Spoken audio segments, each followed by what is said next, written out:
दोस्तों नमस्कार। मैं श्यामनाथ यादव अम्बेडकर वादी।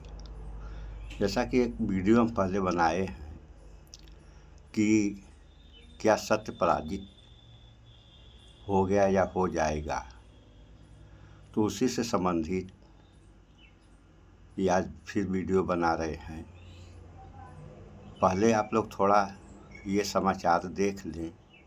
ये समाचार ऐसा है कि जैसे उत्तर प्रदेश में लोगों का कहना है कि बीएसपी और ओवैसी की पार्टियां जो हैं ये भाजपा की बी सी टीमें हैं। इसी तरीके से महाराष्ट्र में प्रकाश राव अम्बेडकर की भी टीम, एक तरह से कहा जाए कि भाजपा की सहयोगी है। तो कांग्रेस क्या है, इस पे थोड़ा सा आप लोग ये समाचार सुन लें, फिर आगे बात हो। मिलेगा तो फिर क्या और कोई रास्ता नहीं निकाला जा सकता? क्या एक बार बीजेपी को हराने के लिए समझौता नहीं हो सकता? निजी और पार्टी के हितों को भुलाकर क्या कोई नया रास्ता नहीं निकाला जा सकता? यहां तक की बात को सुनने के बाद आपको लगा होगा कि इसका मतलब है कि सुप्रिया श्रीनेत ने जो लिखा है बिल्कुल सही है। ये लोग भाजपा की बी टीम है, उसी की तरह काम कर रहे हैं और चुनाव जितवा रहे हैं बीजेपी को, नरेंद्र मोदी को कुर्सी पर बिठा रहे हैं। लेकिन जरा ठहरिए, वीडियो की शुरुआत में मैंने कबीर दास को याद किया था, बुरा जो देखन में चला बुरा न मिलिया कोई, जो दिल खोजा अपना मुझसे बुरा न कोई। सुप्रिया श्रीनेत, राहुल गांधी और कांग्रेस पार्टी खुद अपना दिल खोजे न खोजे, लेकिन हम तो खोज ही सकते हैं और हमने खोजा भी है। और खोजने के बाद जो मिला है वो सवाल पैदा करता है कि यदि बहुजन समाज पार्टी, प्रकाश अंबेडकर की पार्टी, असदुद्दीन ओवैसी की पार्टी भाजपा की बी टीम है, तो कांग्रेस कौन सी टीम है? सी टीम है कि डी टीम है? आपको जानकर ताज्जुब होगा कि सीधे सीधे कांग्रेस की वजह से बीजेपी को 17-18 सीटें ज्यादा मिली हैं, वो भी मात्र 3 राज्यों में।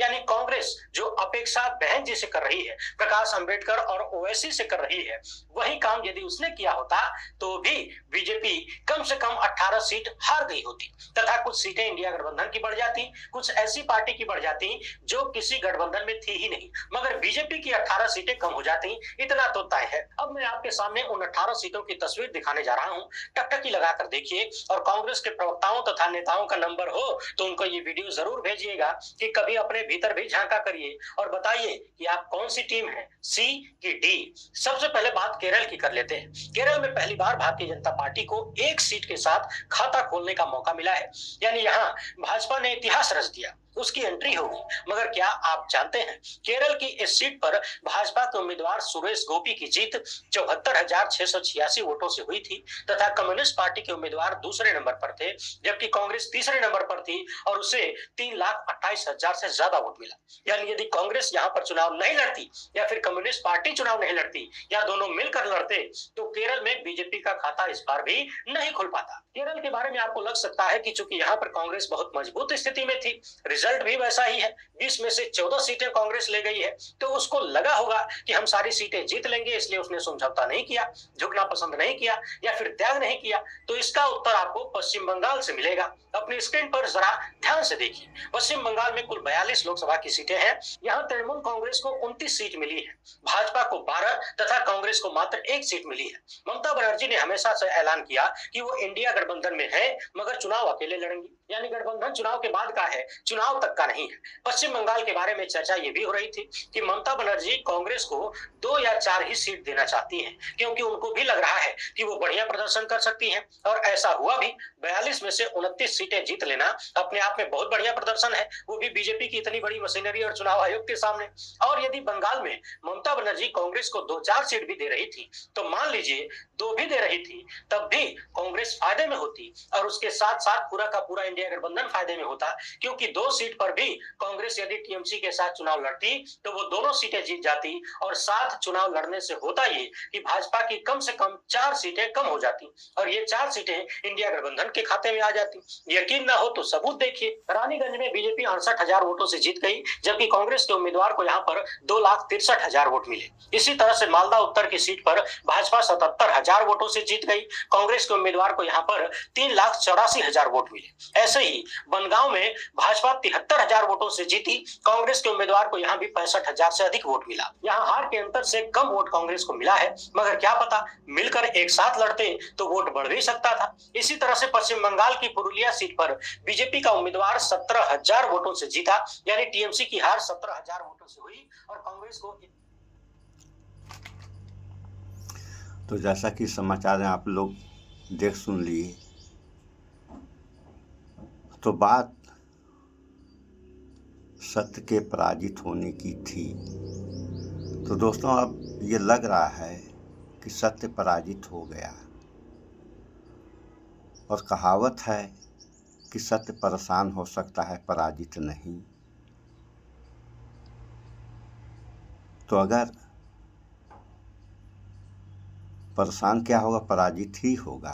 लेकिन होता क्या है इसमें, जैसे अगर आज के समय सत्य पराजित हो गया तो सत्य पराजित हो जाने का परिणाम क्या आएगा जनता के सामने। मार काट शुरू हो जाएगी इस देश में, प्रदेशों में उथल पुथल मच जाएगा। जितनी भी बुराइयां हैं इस धरती पर, सारी बुराइयां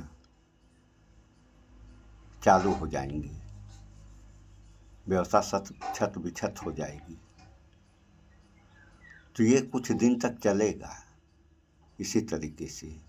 तो कुछ दिन के बाद फिर लोगों के समझ में आएगा, यार ये क्या हो रहा है, ये जो हो रहा है सो गलत हो रहा है।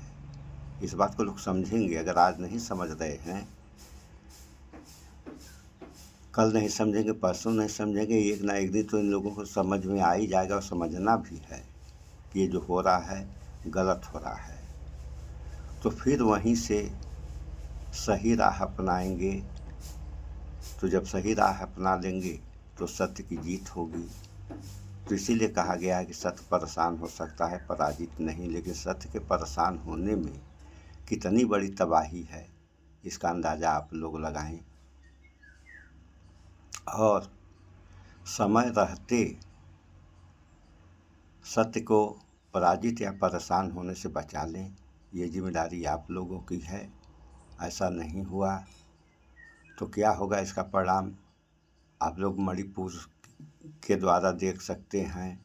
इसी देश का एक राज्य है और लगभग 1 साल से ज़्यादा हो गया। वहाँ जो स्थिति बनी हुई है आज तक कंट्रोल नहीं हो पाई। सरकार क्या कर रही है, जनता क्या कर रही है, ये सारे लोगों को देखना चाहिए, चाहे जनता हो या सरकार।